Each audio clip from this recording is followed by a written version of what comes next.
তো নমস্কার বন্ধুরা, আমি আমান। আমি চলে এসেছি আর একটা নতুন ভিডিওর সাথে। আজকে প্রথম বড় ভিডিও তৈরি করতে চলেছি আমি। তো আজকের ভিডিওটা আমরা বিশেষ কিছু টপিক নিয়ে ডিসকাশন করব। তো যাদের মধ্যে এখন রেগুলার মানে এরকম বড় ভিডিও আসবে, তো যার মধ্যে আজকে প্রথম যে টপিকটা নিয়ে আমরা ডিসকাশন করতে চলেছি সেই টপিকটা হলো হোয়াট ইজ ডিজায়ার বা বার্নিং ডিজায়ার, মানে একটা তীব্র জ্বলন্ত আকাঙ্ক্ষা, ইচ্ছা যাকে বলে। তো ডিজায়ার একটা বই আছে আপনাদেরকে, যেরকম আমি বইটার ব্যাপারে আগেও ইন্ট্রোডিউস করেছি মানে শর্টের মধ্যে। যে বইটার নাম হচ্ছে think and grow rich by Napoleon Hill. তো নেপোলিয়ন হিলের এই বইটিতে আপনারা একটা চ্যাপ্টার পাবেন ডিজায়ার বলে। সো সেখানে নেপোলিয়ন হিল অনেকগুলো এক্সপিরিয়েন্স তার লাইফের উনি রচনা মানে বর্ণনা করেছেন সবার সামনে ওই বইটার মধ্যে। তো ওর মধ্যে একটা যে মেইন স্টোরি, যেটা এখানে লাস্ট ডিজায়ারের লাস্ট চ্যাপ্টারে ওই স্টোরিটা থাকে, সেটা হচ্ছে তার নিজের লাইফ এক্সপিরিয়েন্স, তার নিজের ছেলের ব্যাপারে। তো গল্পটা এরকম ভাবে শুরু হয়, আপনাদেরকে ওটা বলে শোনায়, তাহলে আপনারা বুঝতে পারবেন হোয়াট ইজ বার্নিং ডিজায়ার, অর্থাৎ জ্বলন্ত আকাঙ্ক্ষা, আপনার ভেতরে কোনো কিছু পাওয়ার যে আকাঙ্ক্ষা। তো আপনাকে আমি এটা গল্পটা শুরু করি বেশি কথা না বাড়িয়ে। তো ভিডিও কোয়ালিটিতে যাবেন না, আর কি বলে কিছু ভুল ত্রুটি হলে ক্ষমা করবেন, কারণ প্রথম বড় ভিডিও, ধীরে ধীরে আরো ইমপ্রুভ করার চেষ্টা করব। সো গল্পটা এরকম হয় যে নেপোলিয়ন হিল বলে শোনান তার 24-25 বছর আগেকার ব্যাপারে ঘটনা। তো 25-26 বছর আগে তার ওয়াইফ হসপিটালাইজড হন। তো হসপিটালে থাকাকালীন তার ওয়াইফের একটা পুত্র সন্তান তার ওয়াইফ প্রসব করেন বা জন্ম দেন একটা পুত্র সন্তান। তো ডাক্তার যখন ওই বাচ্চাটা হয়, তখন ডাক্তার কবিকে ডেকে, মানে অথারকে অর্থাৎ বাবাকে, ছেলেটির বাবাকে ডেকে বলেন যে আপনার যে সন্তানটি হয়েছে উনি ইনভ্যালিড বা প্রতিবন্ধী, কোনো একটা দিক দিয়ে প্রতিবন্ধী। উনি যে বাচ্চাটি জন্মগ্রহণ করেছেন ওই বাচ্চাটি কোনোদিনও শুনতে পারবে না, বা বধির বলতে পারেন আপনারা, কোনোদিনও শুনতে পারবে না। তো কবি খুব হতাশ হলেন। কবি তর্ক লেগে গেলেন ডাক্তারটির সাথে, নেপোলিয়ন হিল, যে না এটা হতেই পারে না। এটা সাধারণত হয়েই থাকে, আপনি বাবা হলে এই ফিলিংটা বুঝতেই পারবেন।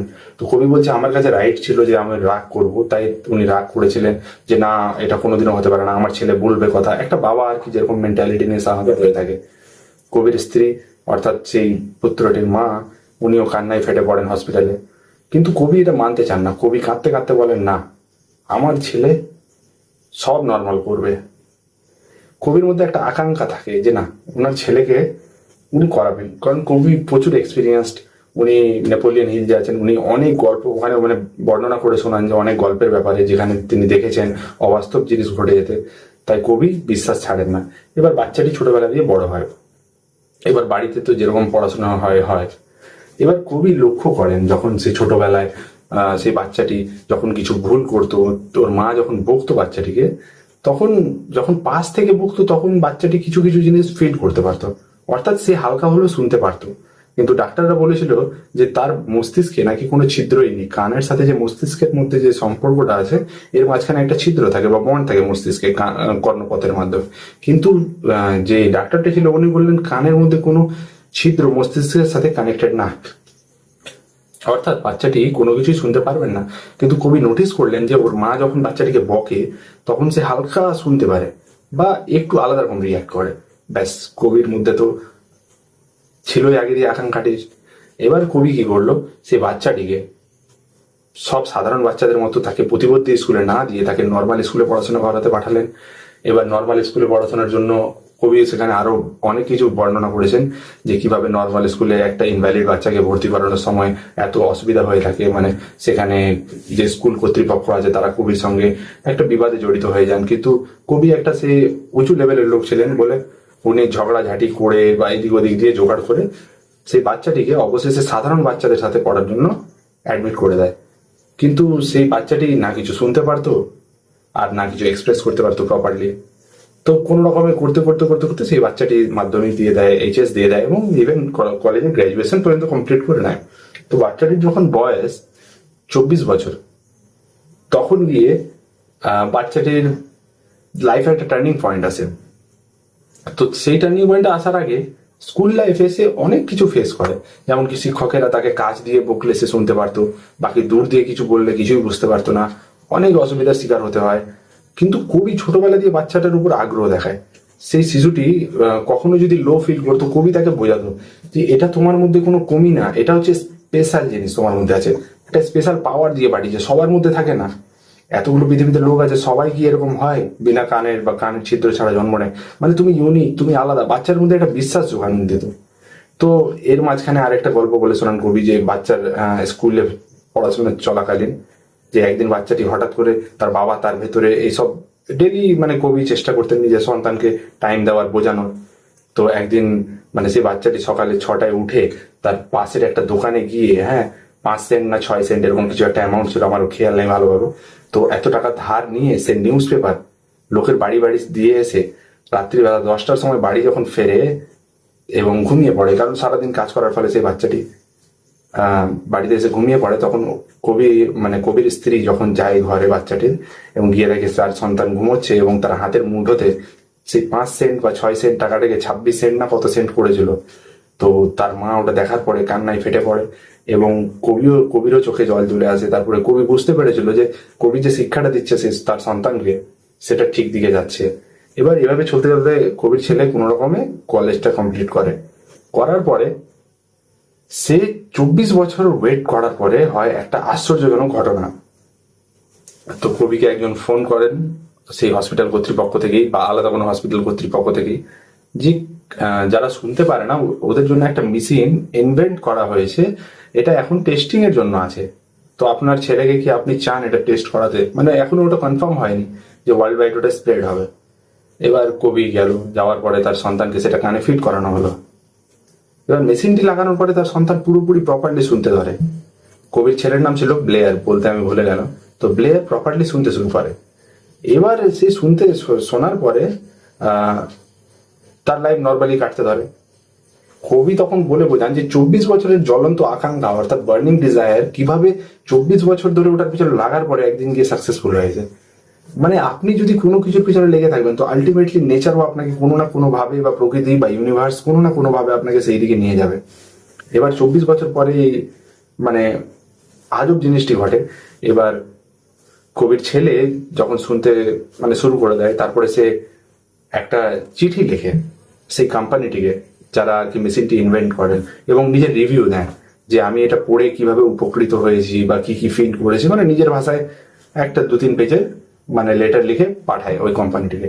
কোম্পানির লোকেরা ওটা শোনার পরে, ওটা দেখার পরে ওর মধ্যে এমন এমন কিছু জিনিস লিখেছিল কবির ছেলে, যে ওটা শোনার পরে সেই কোম্পানি থেকে অফার আসে তার জন্য এবং তাকে ডাকা হয় নিজের এক্সপিরিয়েন্স শেয়ার করার জন্য। তারপরে সে যায় সেখানে, যাওয়ার পরে তাকে সবকিছু দেখানো হয়, ওখানকার কোম্পানির লোকেরা দেখায় যে দেখো এখানে মেশিন ম্যানুফ্যাকচার হচ্ছে, এই হচ্ছে ওই হচ্ছে।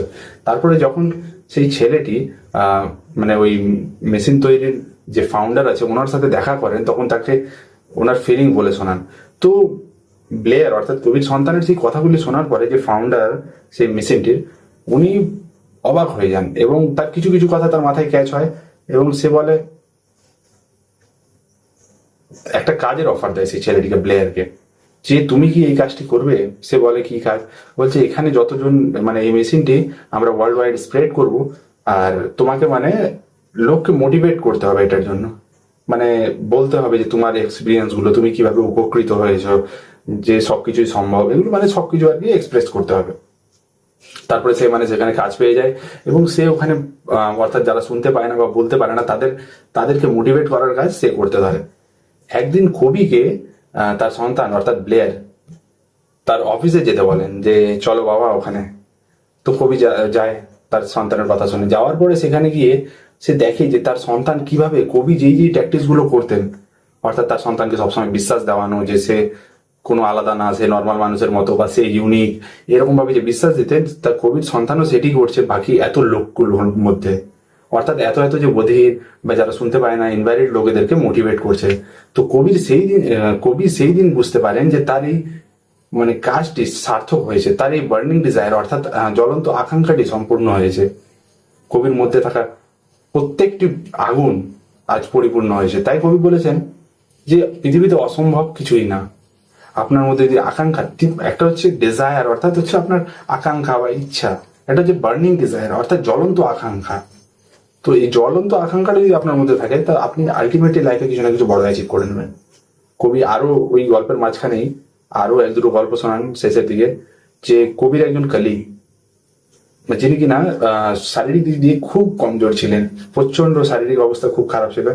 তো সেই যে লোকটি আছে উনি কবির কলিগ অর্থাৎ উনি যখন একটা বড় রোগের শিকার হয়ে যান, হওয়ার পরে অনেকদিন ধরে চিকিৎসা চলার পরে একদিন তার অপারেশন হওয়ার কথা ওঠে এবং অপারেশন হয়। তো অপারেশন থিয়েটারে যাওয়ার সময় কবির কলিগ যেহেতু আর কবি ছিলেন ওনাদের চিফ, তো কবিও যান তার সাথে, তার স্টাফের সাথে। যাওয়ার পরে ডাক্তার কবিকে বলে দেন যে আপনার যে কলিগ অর্থাৎ পার্টনার বা আপনার জুনিয়র যে যাচ্ছেন অপারেশন থিয়েটারে, এনার শারীরিক অবস্থা দেখে এটা বলা 100% শিওর যে ইনি হয়তো আর ফিরে আসতে পারবেন না। কবির মনে দুঃখ ভয় লেগে থাকে। এবার ওনার কলিগকে যখন অপারেশন রুমে নিয়ে যাওয়া হয় স্ট্রেচারে করে, তো স্ট্রেচারে যাওয়ার সময় উনি কবিকে দেখে বলেন, স্যার আপনি টেনশন নেবেন না, আমি জীবিত ফেরত আসবো। এবং অপারেশনটি হয় এবং সে জীবিত ফেরত আসে।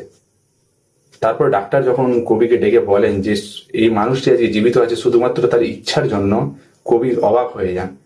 তো মোরাল অফ দ্য স্টোরি হচ্ছে যে পৃথিবীতে সবকিছুই সম্ভব যদি আপনার তীব্র ইচ্ছা থাকে, অর্থাৎ তীব্র আকাঙ্ক্ষা। যে কিছু আপনি ভাবছেন হবে না, নিশ্চয়ই হবে, শুধু আপনাকে লেগে থাকতে হবে, আপনার ভিতরে বার্নিং ডিজায়ারটা আনতে হবে, মানে জ্বলন্ত আকাঙ্ক্ষা। এটা ছাড়া কিছুই না, করবো তো এটাই, না হলে কিছুই না।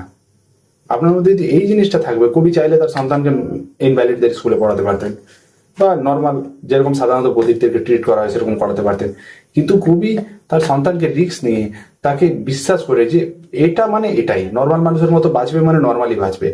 এই জিনিসটা কবির মধ্যে যখন তীব্র আকাঙ্ক্ষাটি তৈরি হয় তখনই তার সন্তান গিয়ে শেষে কিছু না কিছু বড় অ্যাচিভ করে।